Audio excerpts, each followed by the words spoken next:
Hello, model kit builders.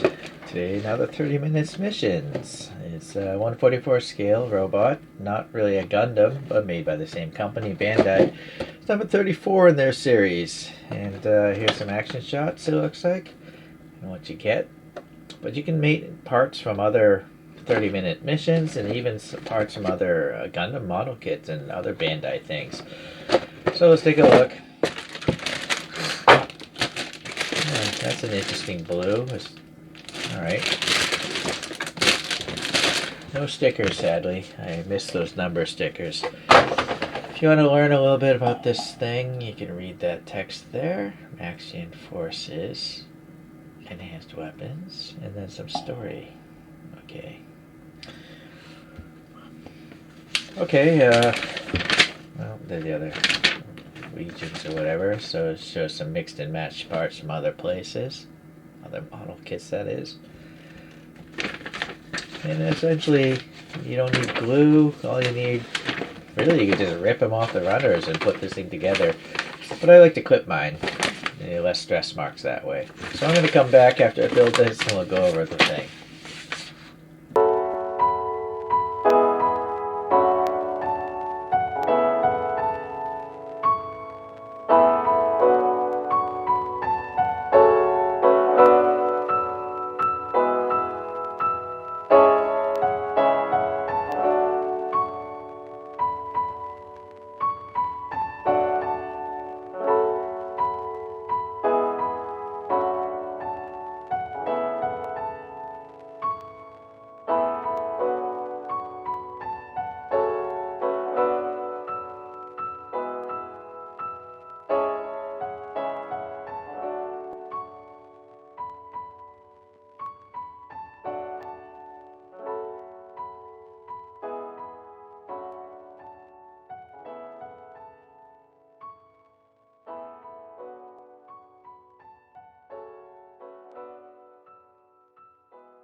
Okay, this time around I'm just going to show you the base body. Technically it wouldn't have these shoulder pads and you'd have to use the shoulders with a shorter peg. But I am going to obviously show you with the armor. So you can see it's a very svelte body the way it is stock. Hold on, let me set this camera so I see what I'm doing. So the head articulation is very good, because look how far back the neck goes. This is actually the best I've seen now. This is like Superman, right? It's looking forward flying. So that's insane. And then the neck can come forward and it can look down almost at it.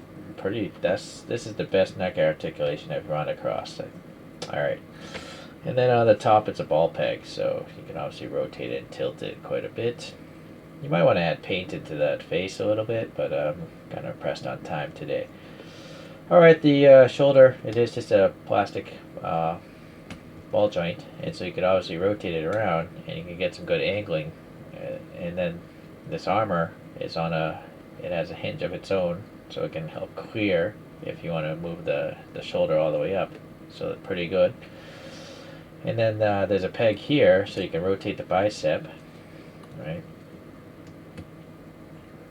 Close that down. And then there's a single joint for the elbow, but it's such a slender arm that it bends far more than 90 degrees. And then the hands are all ball pegs, so you can get a good amount of movement in any direction there. You do have to swap out this back plate to the extra hands, of which there's 2 wavy hands and another straight hand. Whereas this hand here is there's an angle to the peg, so if you have a long rifle or something, it helps it. So I always default to that one. So the torso, there's a ball peg up there you can see, and yeah, the back is not so great, but the crunch in the front is pretty good. There's a ball peg on the bottom as well, and you can see a little bit of movement there. This is a hinge right here, so the side to side is pretty crazy, right? So it's impressive. Then typical hips here, we have this drop down. Right now it's in the back position, but you can drop it down to make the thing taller, or move it forward to get more dynamic posing. You can see the difference where the hips are now. I mean, you could also spin this even back. Let me show you. See, you can do that. And so now you can see the hips are very spread apart. Right? Hopefully you can see. Maybe you can't see. If I do this, now you can see. See, look at those. That's quite a huge difference. So you can definitely get some crazy posing there. So let me move those back though, so this thing looks a little more normal. I gotta swing that back and that there. That's back, but I gotta rotate this forward. Alright, so back to normal. Oh, that fell out unfortunately. So yeah, this swings out, and it swings out very far. This might be the best articulating one I have in my collection now. And then there's a polycap down here, ball peg, so you can get a little bit of movement there on its own, but it tends to collide with the armor there. And then we have a double hinge here for the knee, as usual, and it does collide the armor there, but pretty good. And then there's a C-clip hinge for this ankle, and so you can get okay forward, a lot of back, and then at the end of this thing there's a polycap, and that, oh actually it's not a polycap, it's just a ball peg. So it's at a forward angle, and that forward angle allows a lot of side to side rocker. Look at that, it like twisted its foot. So what that means is you can spread the legs apart, Jean-Claude Van Damme style, and still have the feet touching the ground, right? Alright, so let's get these next. We've already talked about the hands, these extra shoulder joints. There's 2 extra polycap balls there. This thing is for the mounting to the side hip here, and so if you want you could clip that on here and then mount something like a shield, or the gun itself has 2 different holes, one in the front, but on this side it's in the middle, so you can holster the weapon. Yeah, alright. So that's a nice one to have. You could also, you know, go the other way and peg it into something, but you'll have to have something that has a C-clip, you know, to mount to that. Okay, so that's it for the base body pretty much. You know, naturally it's very thin, so you can have some pretty crazy posing out of this thing. But let's put some armor on it now. So according to the instructions, I think this is the back. No. This is the backpack cover here. It's just got 1 peg, goes right in the middle. Okay. The front, I think this is the crotch piece actually. Well, it's saying this is the back piece. Okay, back skirt. Yeah,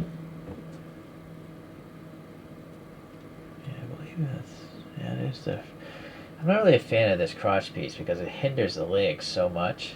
Obviously, you don't have to use it if you don't want, but I kind of feel like it would have been better to be like a more of a V shape or something. This is chest armor to plug up that hole there. I think I just put it on upside down, but it's nice to discover mistakes.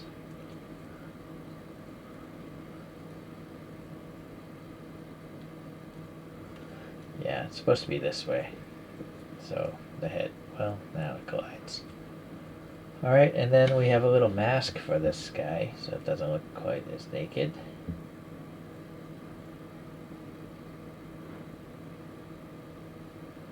Two slots there, there we go.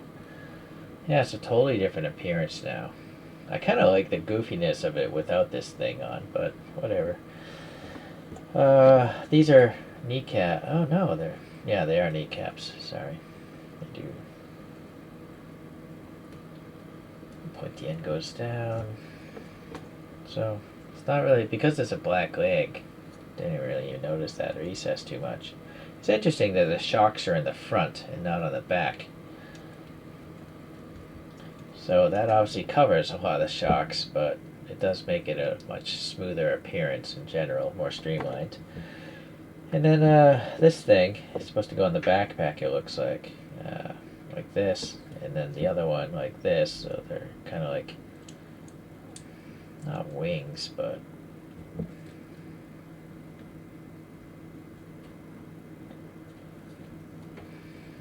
you'll notice they're the same shape, so the same pegs.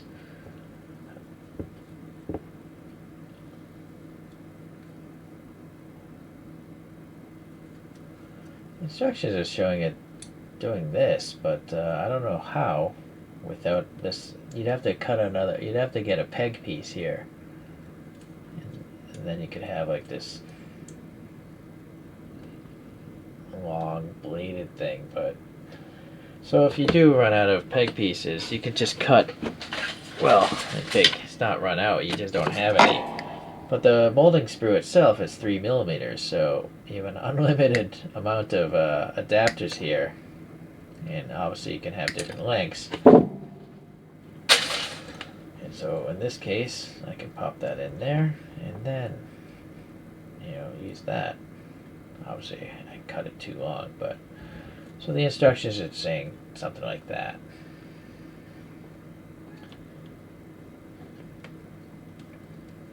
I think it might also just be easier to peg it right into the back of the other one. Granted, it's offset, but if you put it down by the skirt,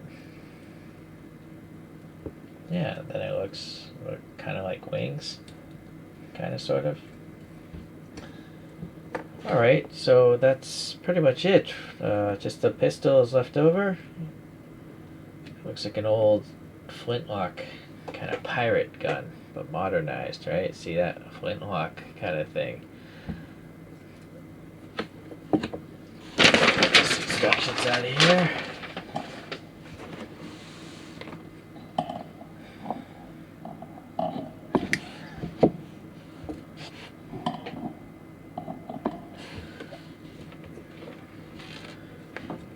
See if we can get a quick pose.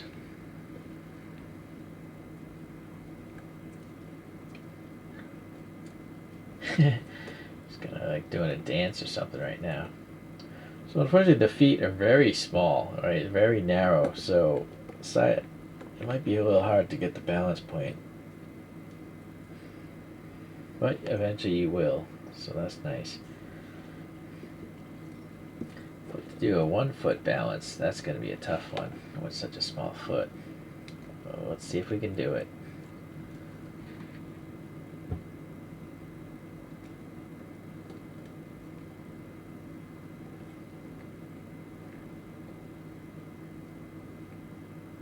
So close. I'm not sure if the polycap, that ball joint to the ankle can handle it.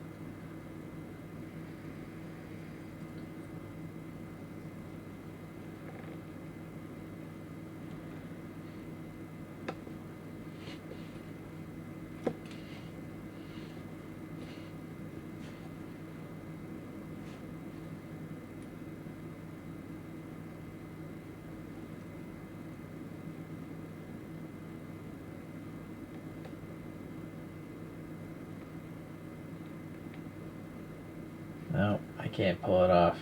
The foot is just so narrow. Oh, wow. This is a silicone mat, so it's not helping the cause. It's a soft mat. Okay, so yeah, you get a bunch of extra parts that you can use for other ones, and obviously things break or the polycaps wear out. You got 2 extras just in this kit alone. So another thing I didn't even pick up on is these can be used as swords. Right? Well, it's a weird looking sword, but you can dual wield those. And then I think I'm gonna mount them on this these pegs of this like backpack thing, but they do cross over. So if they went downwards though, let's see, then that looks pretty good. And in fact, that becomes a nice kickstand. So we can get a nice power slide, or it's running around a corner. Yeah, I think that's pretty good.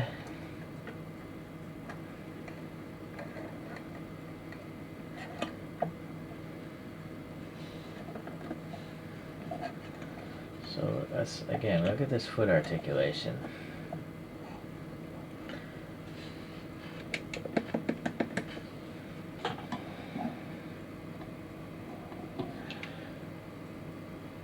So these 30-minute missions, they're model kits, but they're kind of like low-grade action figures also.